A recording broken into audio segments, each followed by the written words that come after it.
19 Nocturne Boulevard presents The Teeth Within. Part 5 of a 9-part serial featuring Plain Jane and Anybody. Oh, and Gerald.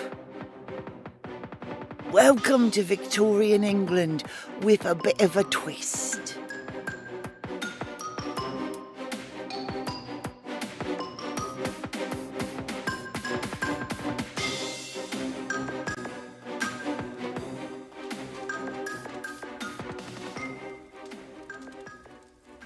Had you been in this establishment prior to today, sir? Of course not. It's simply not done. You needn't condescend. Was I? My apologies. Do go on. Yes, sir. Please describe this Miss McAdams. Oh, well, average height, light brown hair, very stylish, very pretty. Did you notice anything in particular that might aid in identifying her? Certainly not. One doesn't look at a woman on another man's arm that closely. It's simply not done. Inspector, may I offer a word of suggestion? Continue. I truly do not mean to come off as whatever it is that I am doing that seems to annoy you so fiercely. I presume it is a class issue? You put things rather bluntly. And I gather that you do not approve of all of this. Can we come to a compromise? In what particular, sir? Think on this. Were you called upon to investigate a murder among the Chinese or the Hindu? Heaven forbid. You would like to try and find someone among them who could translate for you and help you to understand any special motivations that might lie behind the crime. Oh, that would be logical. Inspector, I propose that, rather than think of this as a class issue, you consider the peerage as a foreign country. And I am offering my services as your friendly native guide. Well, but like the Hindus or the Chinese, you might choose to hold back vital information. Always possible, yes. At least you are an honest Chinaman. And in return... Daniel Gregory was not one that I would call a friend, but I have been acquainted with him for years, and I feel for his family. I want to see the blackguard that did this brought to justice.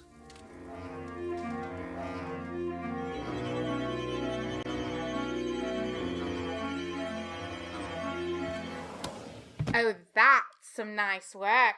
Would be lovely with a pale blue ribbon. If I may make a suggestion, I know a young woman who lives nearby, and might be better able to tell us something about the lady from her belongings. I'll send for her. Fields knows where it is. He found me there, and she knows him by sight. Bloody hell.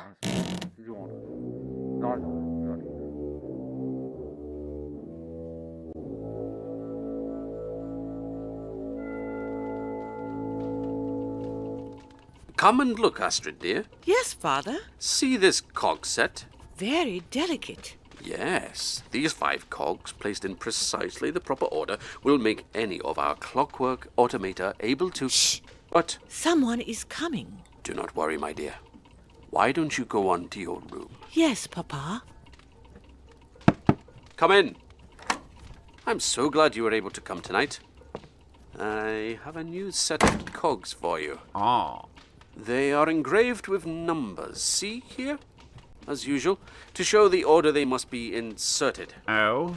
Together they govern a complex series of actions. Surprisingly complex, all things considered. What is it? This allows one of the automatics to knit.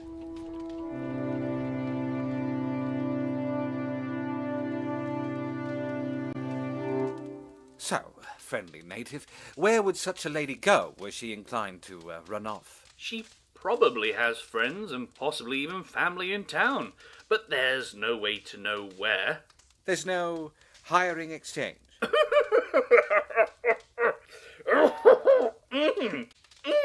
The Laughing Chinaman. It is a very private sort of arrangement. Very few have connections. You thought of something. Sir? Sirs? Miss, Jane is here. With maid. Jane. Just Jane?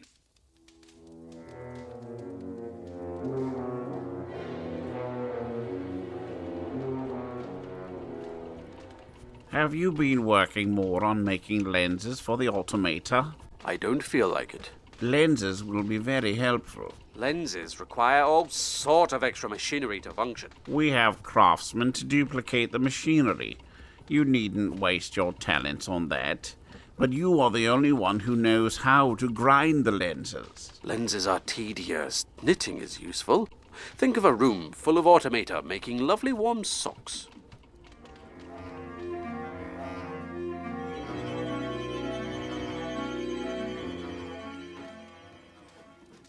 And do you really think they will be able to spot anything? Oh, Jane is far cleverer than you might expect. I shall hold my comments. Jane, here, give this a whiff. Smell? I look forward to hearing about it. Sorry about any mess. Figured you might want answers quick rather than tidy. Ahem, certainly. Did you uncover anything of interest? Rather. Ain't so much what's there as what ain't. And what ain't there? It's a bit touchy. Try me. Lady linens. What? You married, Inspector? What has that got to do with anything? You might know what I was talking about if you had a woman at home. Some linens that a lady would normally have. Undergarments? Something like that. But she might have taken them with her. She took naught else. Why would she load herself down? Are they valuable? Only if you ain't got them. No, they're, What is so funny? Oh, Lord, can't you just take my word? Please? What will this indicate, then? The lack of linens? That's the curious part. I don't know. Seems like either she don't truly live here, or perhaps she wasn't really, well, female. Which ain't unheard of, but that's an entirely different kettle of fish. We met them at the theatre last week. What did you think of her? Not much. I mean, didn't think of her much at all. Now, too much paint, not much on conversation, but nothing to make me think she were something else beneath. Are you talking about a female impersonator? Not very likely. And you would be able to tell? I noticed some things. Her hands weren't overly large, she didn't wear an eye collar, and her voice was quite light.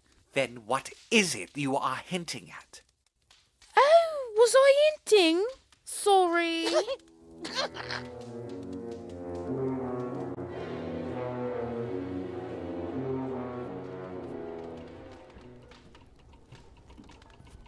Professor, you understand how much this means? Money, money, money, money, money, money, money, money. The exhibit doesn't need any more money. The exhibit? Ha! Astrid assures me the exhibit is almost ready to purchase its own permanent space. Astrid? Your daughter? Yes? Is she here now? No. Whatever she says, the exhibit is only able to continue under the auspices of the agency. We pay for your exhibit space, and you make us what we need. No fabrication, no location. Simple. I don't like it. You don't need to like it, but you must face the truth and do what has to be done. And that means lenses.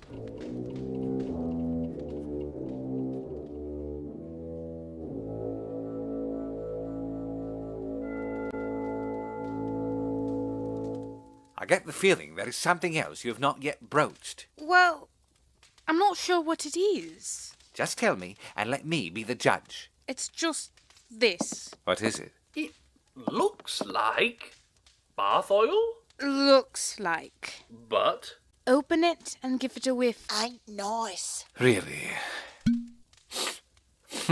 May I? As you wish. Well, it is oil. No lady, no woman at all would bathe in that. Sides, ain't none in the porcelain. In the bathtub. In the bathtub. Oh, I'm begging your pardon, sirs, but oil is a bit of a chore to scrub out of the bath. Ain't none man used in there.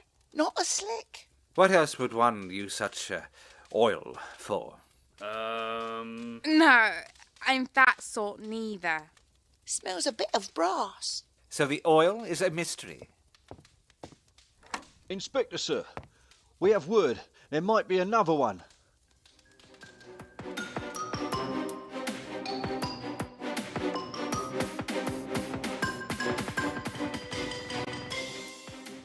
In episode 5 of The Teeth Within, you heard Beverly Poole as Jane, Gareth Bowley as Gerald St. Jude, and Julie Hoverson as Annie. Anthony D.P. Mann was Inspector Drab, and Terry Cooper was Constable Fields. The Professor was Robert Cudmore, his daughter Astrid was Rhys Torres Miller, and the dubious Mr. Brown was Pete Lutz. Much thanks to Quizzical Haddock, the Robins 41406, Guardian of Memories, Intrepid Peach, and Yargion for their participation in the live stream that made this show possible. That's every evening from 6 to 7 p.m. Pacific Standard Time at twitch.tv/crazyauntjulie. Join us while we make the next episode. The Teeth Within was written and produced by Julie Hoverson. Music was by Kevin MacLeod of Incompetech.com. Sound effects were purchased, licensed from SoundSnap, Pro Sound Effects, and Free Sound FX, or used under a Creative Commons license. All persons, places, and things in this episode are fictitious or used in a fictitious manner, and any resemblance to people living, dead, or undead is purely coincidental. Many thanks to our Patreon supporters. To find out how to help support the show, please email us at 19nocturne@live.com, that's 19nocturne, or check out the 19 Nocturne Boulevard Facebook page. We love to hear from people.